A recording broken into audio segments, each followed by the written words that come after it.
Okay, good evening. It is 6:32 on October 12th, and the meeting of the Urban Design Commission will now come to order. May we have a roll call? Ms. Ream? Here.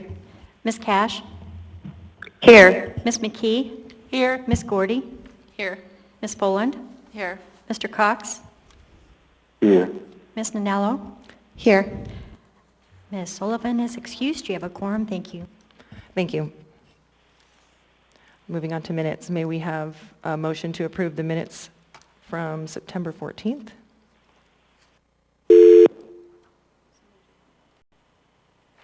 Really?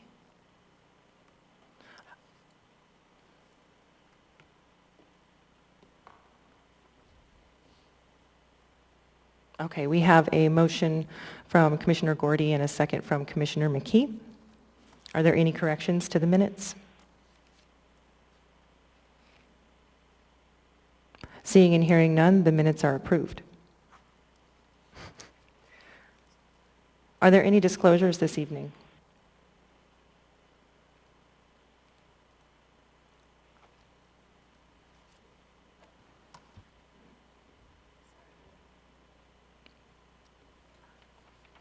Sorry, it looks like Commissioner Foland, you have a disclosure? Same one as last meeting. I'm friends with Peter Briggs, but I have nothing, no awareness of this project and didn't know he was on it until it came in front of us. Okay, thank you. All right, based on that, do we have to do a vote? Can I just say I don't think we need? Ms. Cash, are you back on the bridge? Joining on the computer. She can't.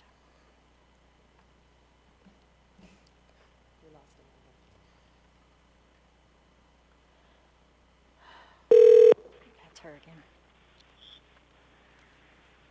Commissioner Cash, is that you? Yes. Okay, thank you. Okay, so moving on, my apologies. So it sounds like Commissioner Foland knows the petitioner personally for case 2022, or 2022, where is it? 0107, but she has no knowledge of the project. May we have a motion to direct Commissioner Foland to participate?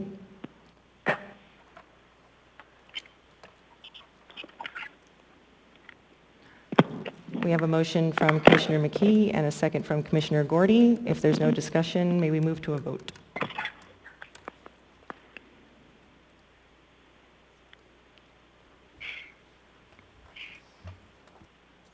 Ms. Cash? Yes. Can you mute when you're not speaking or something? It's reverberating pretty bad. Mr. Cox?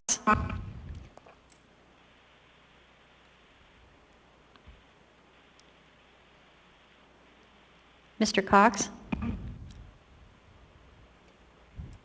I approve. Are you voting for Commissioner Foland to participate? Yes, I vote yes. All right, thank you. Thank you. So you will participate, Commissioner Foland. Okay, looks like we have a couple other disclosures.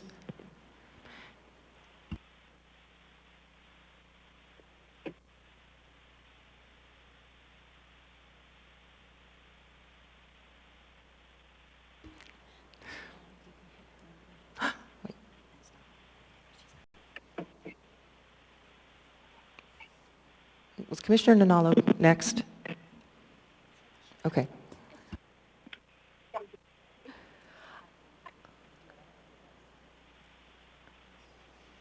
Oh, do I need to put myself back up there?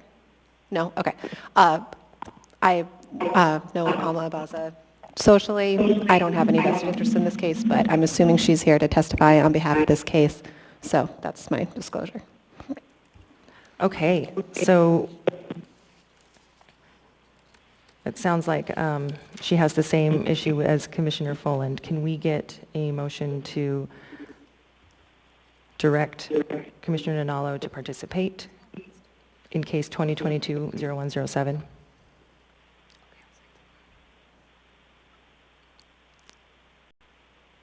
We have a motion from Commissioner McKee and a second from Commissioner Folland. If there's... Somebody please...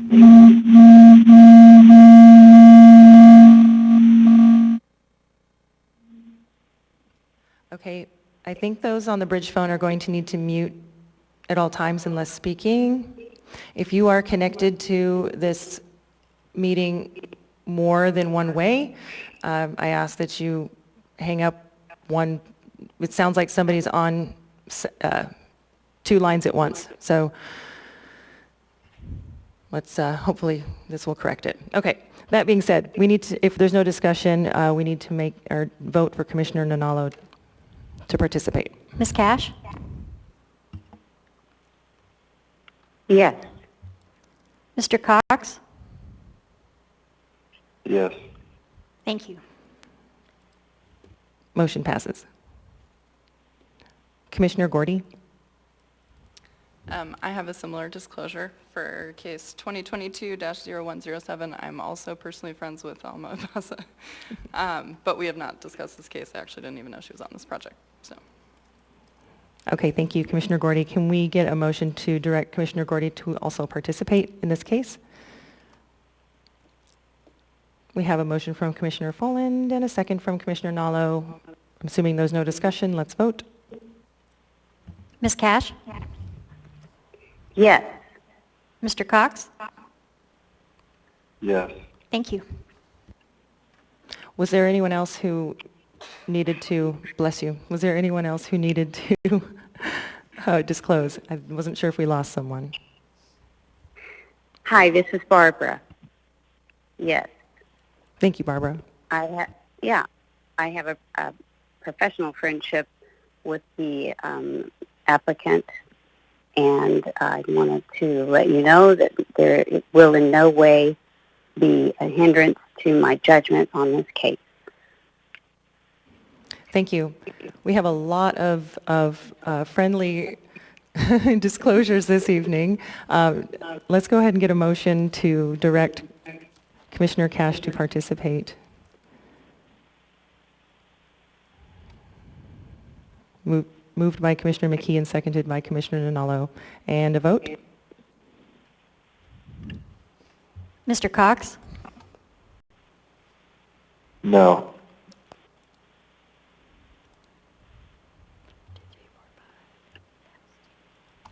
Thank you.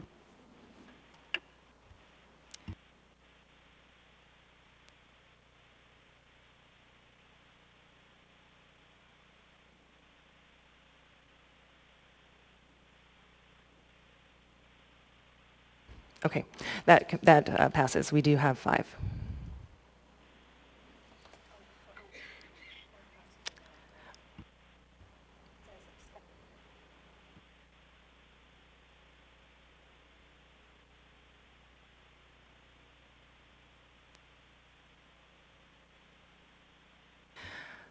My apologies, that fails. Commission. Who's 5?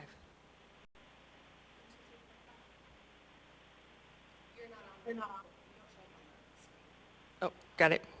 I was right the first time. My apologies. I'm going to move on. We're done with disclosures, my hope. Commissioner Cox, do you have any disclosures? No disclosures. Thank you. Okay. I don't have any disclosures this evening. Okay, moving on to the consent agenda. We have one case on this consent agenda. May we have a motion to approve?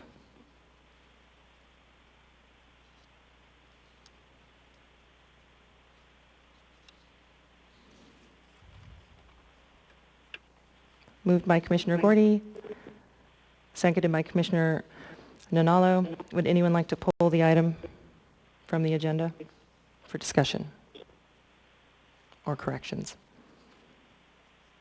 Seeing and hearing none. Okay. The agenda is approved.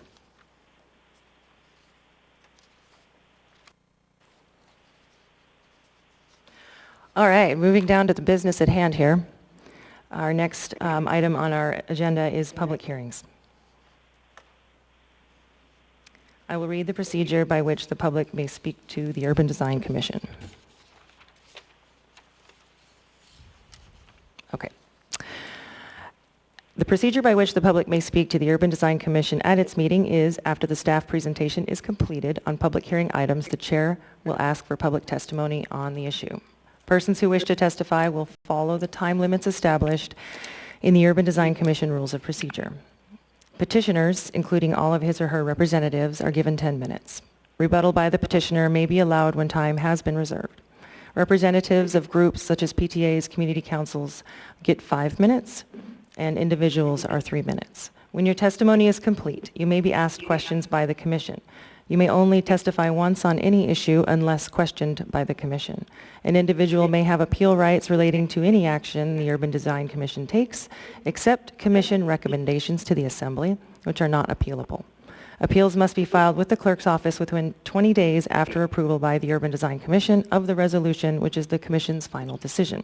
A fee for the appeal is required at the time of filing.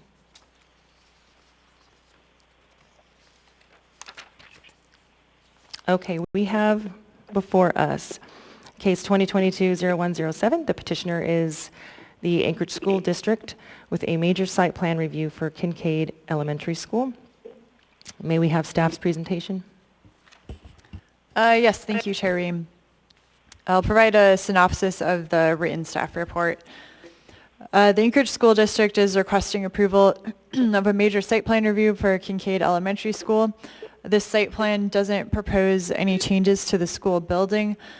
Renovations proposed in the site plan include a new parking lot and pickup drop-off configuration, replacement of the primary playground equipment, changes to the storm drain system, site lighting, and landscaping.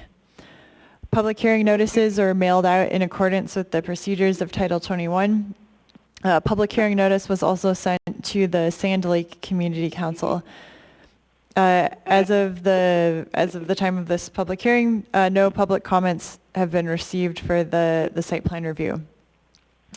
Comments were received by the planning department from agencies and municipal departments. These comments have been worked into the evaluation of the approval criteria and the recommended conditions of approval. There are 4 approval criteria in Title 21 that must all be met for the UDC to approve of a site plan. The department found the first criteria met. The site plan is consistent with prior approved plans and approvals. This includes the underlying Plat 95-11, which shows 100-foot buffer easements at some of the property line edges. The second criteria is also met. The site plan complies with all applicable development and design standards. Kincaid Elementary School is within the Public Lands and Institutions, or PLI district. An elementary school is an allowed use within a site plan review. The site plan also meets use-specific standards for elementary schools, dimensional standards, landscaping, fences, off-street parking, and loading. The site plan addresses any significant adverse impacts that can reasonably be anticipated to result from the use. This meets criteria 3. The site has been used as a school since 1997, and the school building will not be changed with the proposed site plan. The application packet describes a website and community meetings to collect feedback to solve existing issues with the site. Also, most of the existing vegetation will remain in place on the site, including vegetation adjacent to residential districts that border the property. Criteria 4 is also met. The site plan is consistent with the comprehensive plan, including the land use map, policies, and the West Anchorage District Plan. Therefore, the department recommends approval of the Kincaid Elementary School site plan, subject to the following conditions of approval, 1 through 7, outlined in the staff packet. In brief, those conditions are for the site plan to be substantially in compliance with the application and plans on file. 2, a notice of zoning action be recorded with the state of Alaska. 3, the site plan is amended to add an internal gated connection between the bus loop and drop-off loops. This would allow for alternate access in the event of a crash or special event, and is suggested as a condition of approval because of comments we received from both the state of Alaska and the municipal traffic engineering department. There's a condition of approval 4 is to resolve with the state of Alaska some items. Those include obtaining the proper permits as applicable, some additional details on the traffic control signage and bicycle parking locations. 5 is resolved with traffic engineering some items. Those include additional details for the loading dock, also traffic control signage, and then to either widen the sidewalk from 6.5 to 7 feet or to provide wheel stops so that the pedestrian pathway can maintain a 5-foot wide clearance that is required by code. And then also discuss with the municipal traffic engineer if there's any potential resolution for the intersection lighting and sight distance comments that also came out of the state of Alaska. 6 would be to resolve with private development details of the proposed green infrastructure that's shown on the storm drain plan. And then 7, coordinate with AWU, the Anchorage water and wastewater utility, that prior to any driveway demolition, et cetera, or related work, that adequate cover is maintained so that there's no damage to sewer mains that are beneath and perpendicular to site access from Raspberry Road. Finally, there's an advisory comment that the department recommends putting forth in the resolution, which would be to address stormwater in accordance with the Municipality of Anchorage Design Criteria Manual, Chapter 2, prior to any development permits. That is the end of my staff presentation. I'm available for comments, and the petitioners and their team are also available in the audience. Thank you. Thank you. Are there any questions of staff?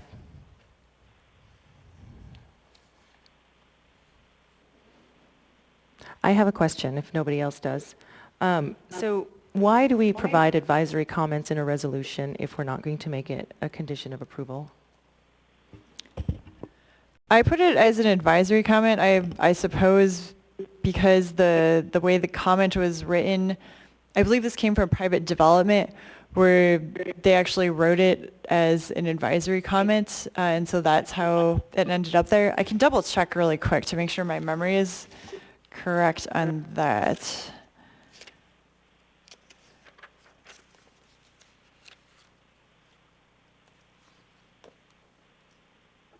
Yeah, I think this is it.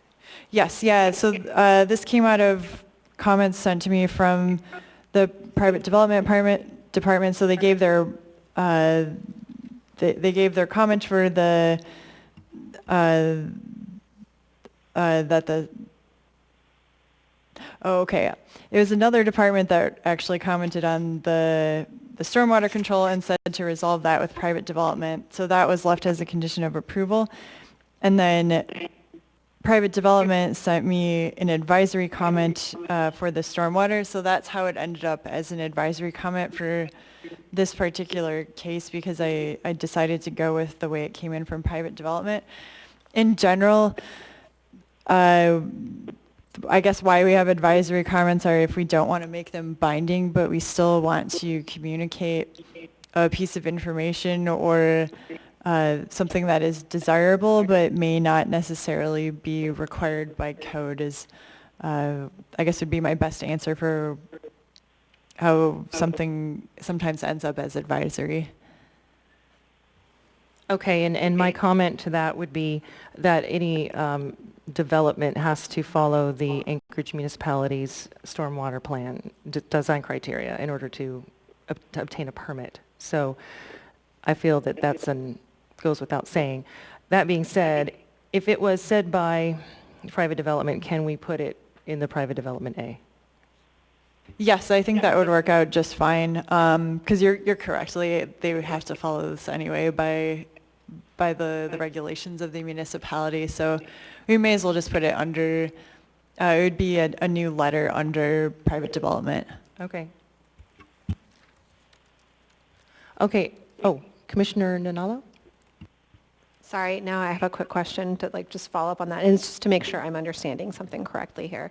So then, the department recommendations that you went through, numbers 1 through 7, are those conditions, or they fall under the category you just spoke to of their recommendations, but they're not necessarily required by code, so they're more wants rather than requirements? Is that correct? So the conditions of approval 1 through 7. Those are specifically conditions of approval. Okay. Yes, yeah. So basically, if department they recommendations. if Okay. they don't follow those conditions, then the approval is null, basically. Got it. Whereas the advisory, it's something they could choose not to follow. But since it is a code requirement, then it probably does make more sense to put it under private development.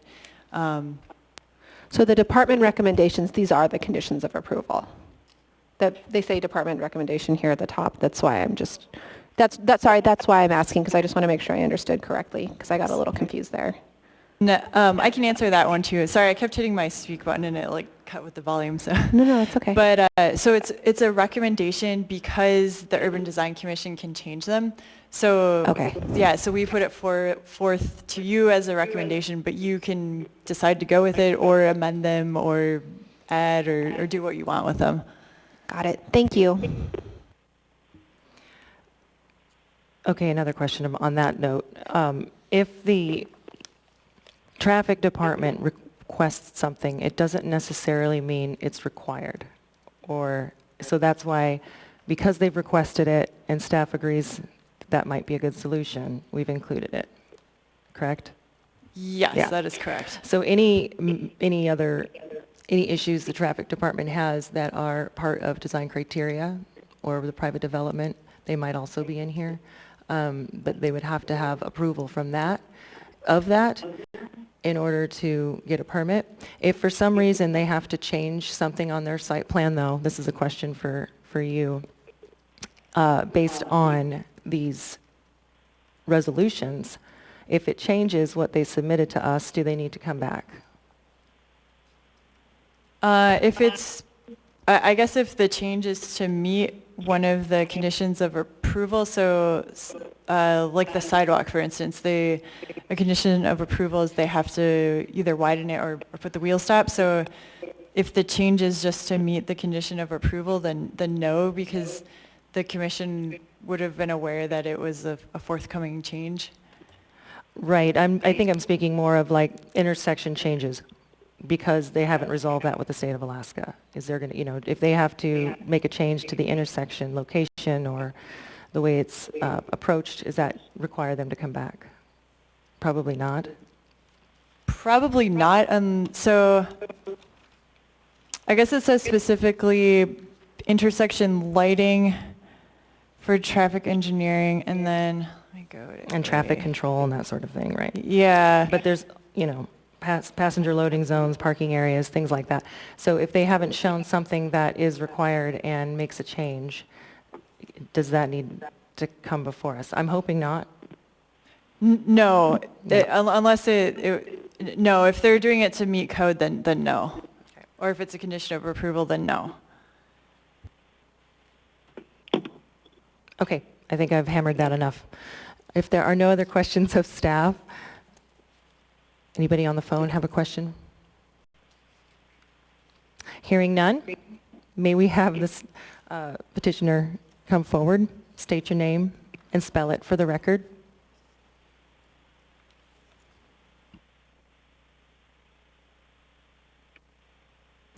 You'll need to turn your microphone on.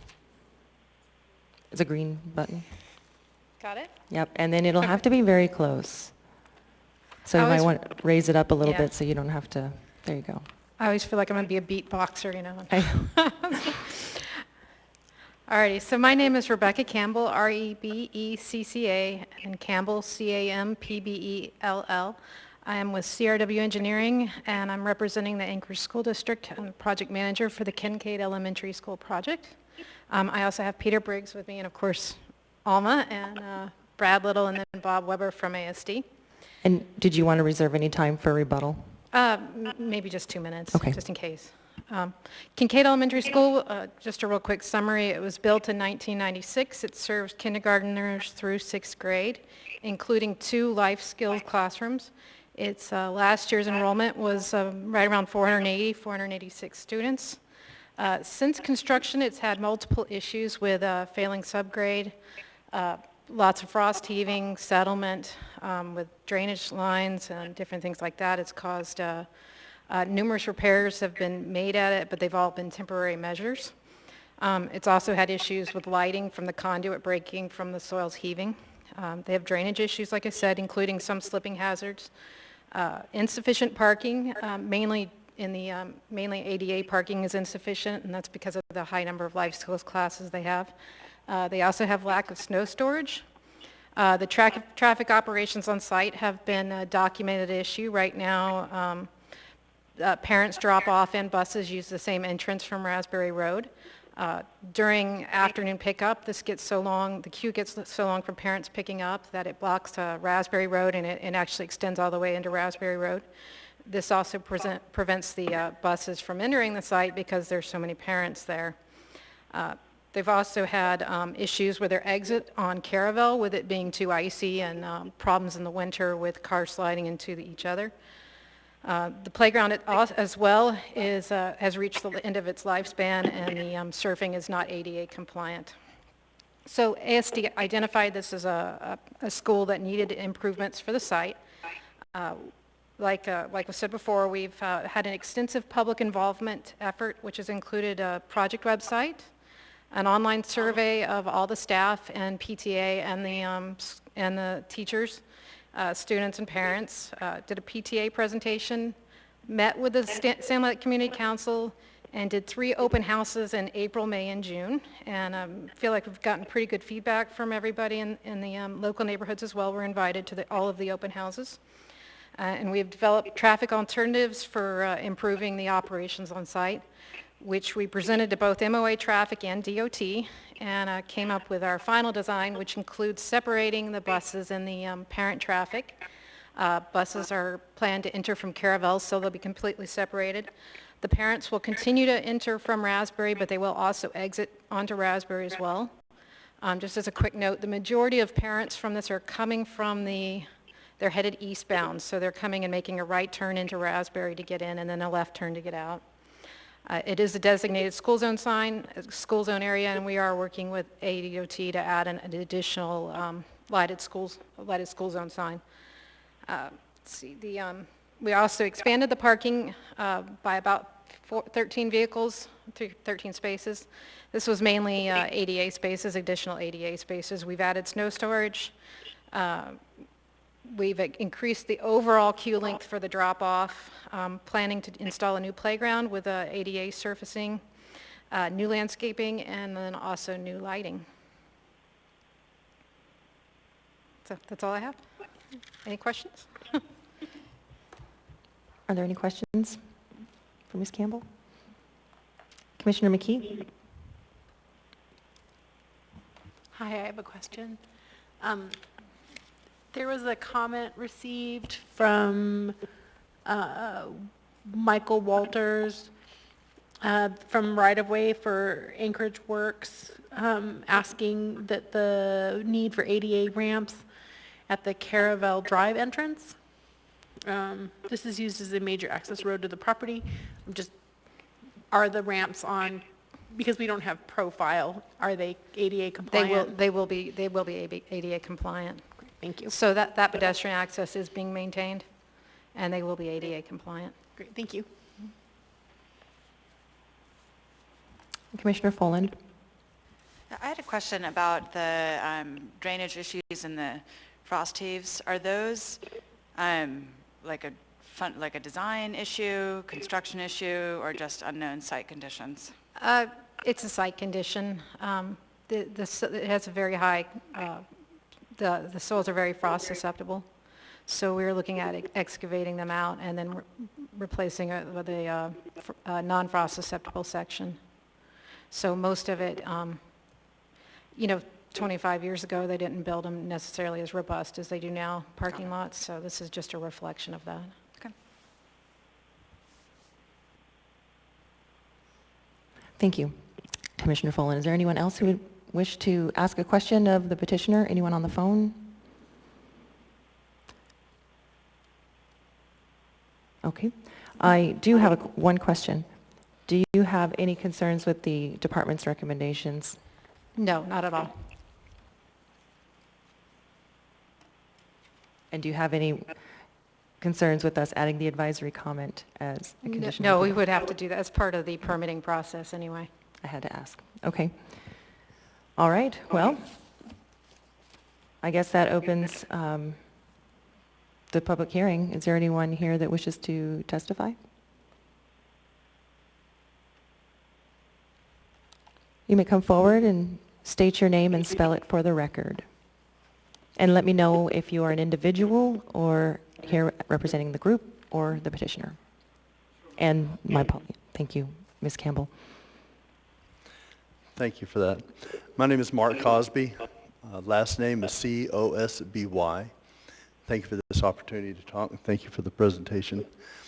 I'm representing community, Sportsman's Point. I'm the HOA president. Over the last 5 years, we've had trouble with parking along the Hunter Drive from Caravel access. A lot of families are allowing their children to access the school from a pathway at that point, or they're picking their children up.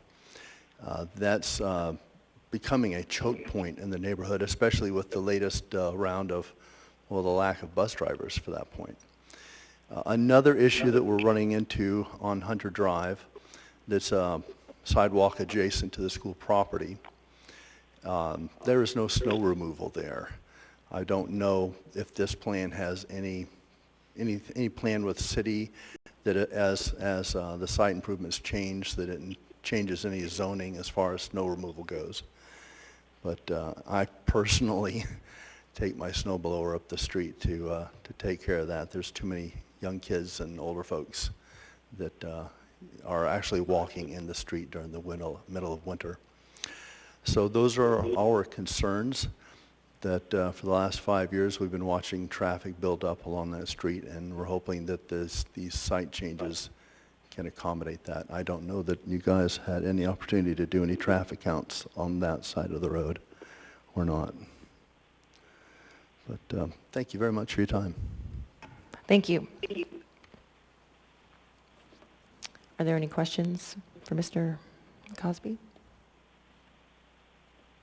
Hearing none. Is there anyone else here who wishes to testify? Seeing nobody coming forward,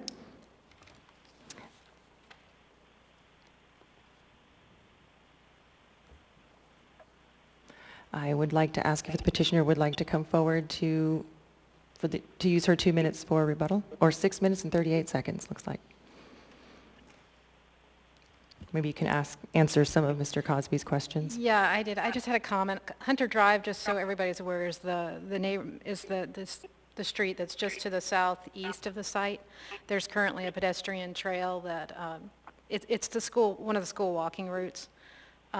We did talk this over because we heard from them during the public comment when we got public comments, and they're right. It's the steep driveway or steep street. Hunter Drive is. There are parents that park back there and wait for their kids to get out of school and then pick them up from there, and also drop them off. We spoke to the MOA traffic about it. They said that they went out there and they counted traffic, and they did not see, their recommendation was that the traffic didn't seem to warrant putting no parking signs in there. So we kind of have our hands tied with it. It's kind of, we don't want to get rid of the walking route because it's important.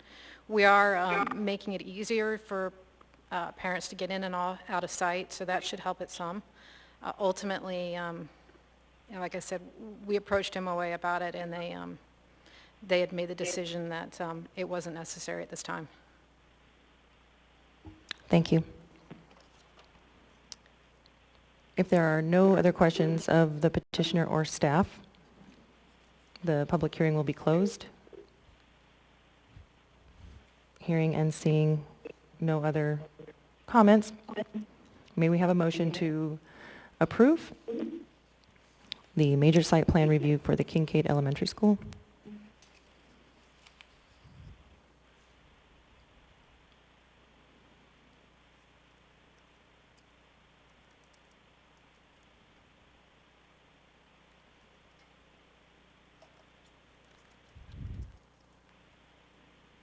We have a motion from Commissioner Gordy. Commissioner Gordy, would you please state your motion? I move in case 2022-0107 to approve the Kincaid Elementary School site plan subject to conditions 1 through 7, shown on pages 8 and 9 of the staff report, with the addition of the advisory comment as item 6B. Thank you, Commissioner Gordy. It looks like we have a second from Commissioner Nanalo. Commissioner Gordy, would you please speak to your motion? Yes. Per the approval criteria for major site plan review, I'll walk through each item with findings, but I agree with staff. I intend to support the motion, and I agree with staff that the project meets the criteria. Number one, the site plan is consistent with any previously approved subdivision plat, plan development, master plan, or any other precedent plan or land use approval. Kincaid Elementary was constructed in 1996 and has always been in use as a school since then. And the site plan has no conflict with the easements or smaller easements shown on plat 95-11. Number two, the site plan complies with all applicable development and design standards set forth in this title, including but not limited to the provisions in chapters 2104, 2105, 2106, and 2107. I'm going to kind of skim over those if that's acceptable.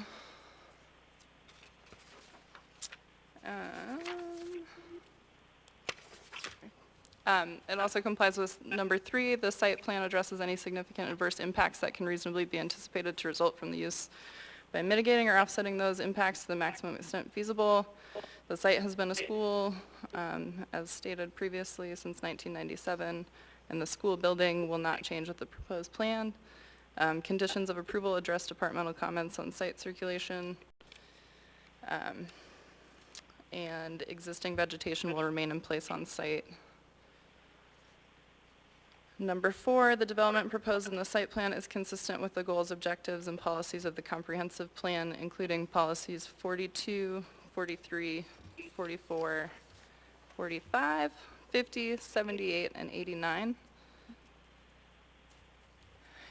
And those are my findings. I also find the conditions of approval set forth by staff to be appropriate, including the addition of the advisory comment for private development. Thank you. Would you care to speak to your second, Commissioner Nanalo? I agree with the findings of Commissioner Gordy. I also intend to support the motion. Okay, thank you. Is there any other discussion? Looks like no one here in the chambers, and sounds like no one on the phone. Okay, so the motion on the floor, we need a vote to move in case 2022-0107 to approve the site plan, subject to conditions 1 through 7, 8, 9, and adding that advisory comment 6B.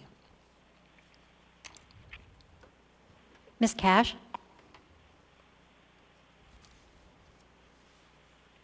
Yes. Mr. Cox? Yes. Thank you.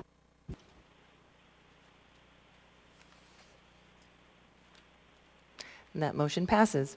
Thank you very much for your presentation this evening.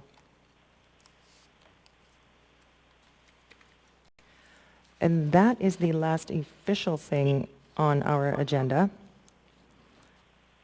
I would like to make a statement, if I can, and it can be on the record, that I would like commissioners to be required to be in the chambers. The last meeting, I was not able to understand a lot of what was being said over the phone because it's distorted severely, and it was a struggle.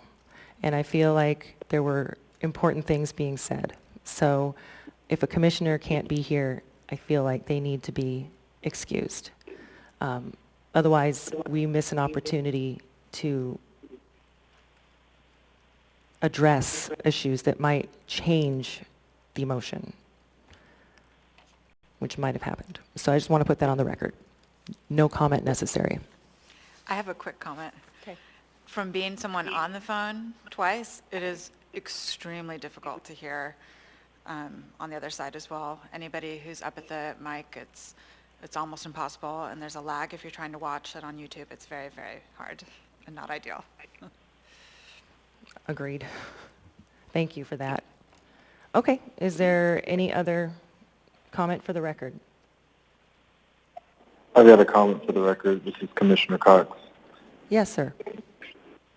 I find the board of the Urban Design Commission extremely important among other boards as well. And so with this being one of the first times me utilizing the teleconference or bridge phone system, it may be cumbersome, but what we do has lasting effects. And so that's kind of why I wouldn't necessarily agree with Commissioner Ream's comment on if you can't show up physically, excuse yourself, because I feel like everything that we go through is of the utmost importance for us to try to be there. In the event, of course, your electronic system doesn't work or, some extenuating circumstance, that's definitely understandable. That just comes with life. But it's actually, I consider it a great benefit that we're able to be utilized even when we're not in state or in country, which is my case currently. So that's what I would like to have inputted for the record. Thank you. Thank you for your comment. Is there anybody else who has a comment on that? Oh, go ahead, Commissioner Cox, or Cash. Thank you. This is Commissioner Cash, and I would like to say that I will, since this is my last meeting, I will not have this problem anymore of being long distance on the phone. But I also want to say how much that I have enjoyed serving on this important commission, and I've enjoyed serving with all of you and appreciate the opportunity. So thank you. And we have appreciated you, and I think we have a commissioner here who was intending to, she really wanted to say something to you, Commissioner Cash, so we'll put this on the record as well. Commissioner Cash, I sat next to you as a new member and definitely appreciated your mentorship and guidance as a new commissioner on the board, and have greatly appreciated serving with you and receiving your guidance and how to present comments and findings, and we'll miss you. Thank you. Thank you. I appreciate that very much. And I second that. Okay, thank you. Is there anyone else who wishes to speak or say anything for the record? If not, may I have a motion to adjourn? Motion to adjourn, Commissioner Cox. We have a motion to adjourn from Commissioner Gordy and Commissioner Cox, and a second from Commissioner McKee. Meeting is adjourned. Thank you.